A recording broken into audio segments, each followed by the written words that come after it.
राम राम बहन भाइयों माताओं, ज्ञान कहानी 99 में आप सबका स्वागत है। आज मैं आपको सूरज रोटे की कहानी कहूँगी। जो गणगौर से पहले रविवार आता है, उस रविवार को ये कहानी सुनते हैं, उद्यापन करते हैं। लड़की का 42 साल हो तो भी ये व्रत करवाते हैं, और गौर पूजा करते हैं तो भी ये सूरज रोटे का व्रत करते हैं और कहानी सुनते हैं। तो सुनो कहानी। एक गाँव में दो माँ बेटी रहती थी। दोनों सूरज भगवान का व्रत रखती थी। एक बार सूरज जी के व्रत के दिन माँ पानी भरने गई और बेटी को 2 रोट बनाने के लिए कह गई। एक बड़ा रोट माँ का, छोटा रोटी बेटी का, क्योंकि इस व्रत में रोट पूरा खाना होता है, जूठा नहीं बचना चाहिए। एक रोटी खाते हैं। इस दिन बिना नमक मिलाए रोटी बनाते हैं। लड़की माँ का रोट बना रही थी। सूरज जी एक साधु बाबा के भेष में भिक्षा मांगने आए। लड़की ने कहा, ये रोट तो माँ का है, आप बैठो, अभी मेरा रोट बनेगा तब ले लेना।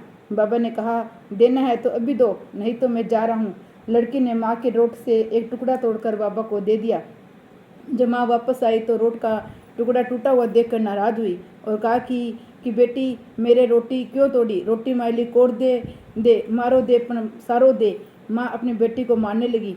बेटी मार से बचने के लिए वहाँ से भागकर जंगल में चली गई।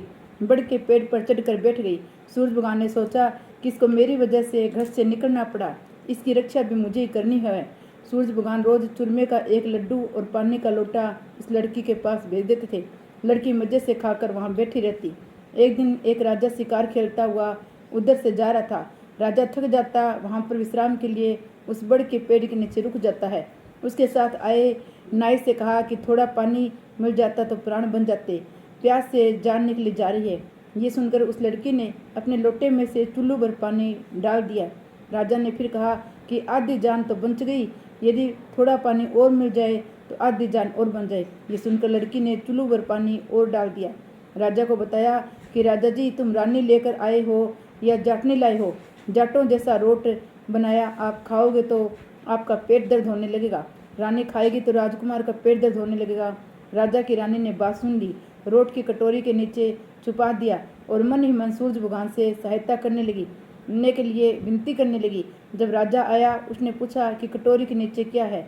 फिर राजा ने स्वयं ही कटोरा उठाया तो उसे नीचे से सोने का सिक्का निकला। राजा ने कहा बंदे से पीहर वाले ऐसे बिजली बेचते हैं क्या? कुछ दिन बाद रानी एक दिन खिड़की से बाहर की तरफ देख रही थी। उसने देखा कि उसकी माँ छाजले बेच रही है। उसने अपनी माँ को वहीं बुला लिया। इतने नौकर चाकर वह भी पड़ी रही और किसी को पता नहीं लगा कि माँ को बुलाया। लेकिन वह आते ही फिर वही बात दोहराने लगी, दिए माई दिए, दे रोटी मायली कोर, मारे दे पण सारो दे। ये सुनकर रानी ने सोचा कि ऐसे तो सबको पता चल जाएगा कि ये मेरी माँ है। देवरानी और जिठानी सब मेरी हंसी उड़ाएगी। उसने माँ को एक कोठरी में बंद कर दिया। उसने ताला लगा दिया। राजा के आते ही रानी की देवरानी जिठानी ने कहा कि आप रानी लाए हो या डाकन भूतनी?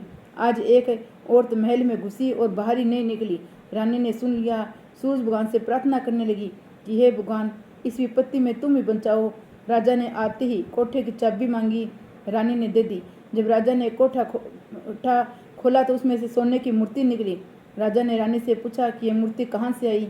तो रानी ने कहा, मेरे बोधे से पियर की बिदड़ी है, अर्थात गरीब पियर की भेंट है।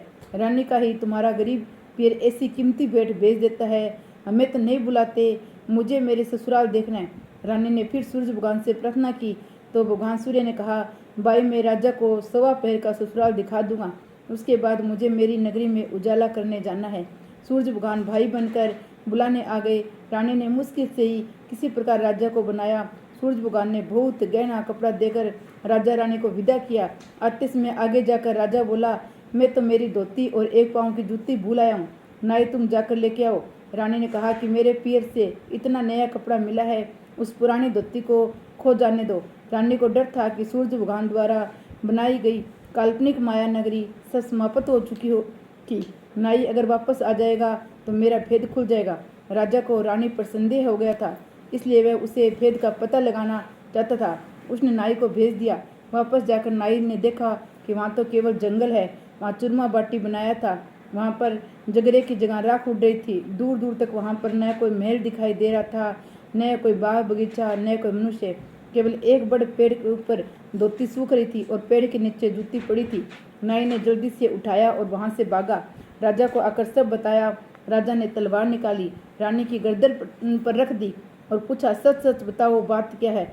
रानी ने सब कुछ सच बता दिया। इस प्रकार सूरज भगवान के वरस से ब्राह्मण की कन्या को जो राज्य सुख प्राप्त हो गया, जैसा सुख उसे मिला वैसा कहानी कहने वाले सुनने वाले सबको मिलियो। जैसा ब्राह्मण की लड़की को सुख मिला वैसा सबको मिलियो, हमको मिलियो, हमारे परिवार को मिलियो, हमारी बहन बेटियों को मिलियो। हे सूरज भगवान बेंग इलाज राखी, बेने सवा पैर को पीठ दिखायो, विश्व सब ने दिखाइयो। जय सूरज भगवान की जय।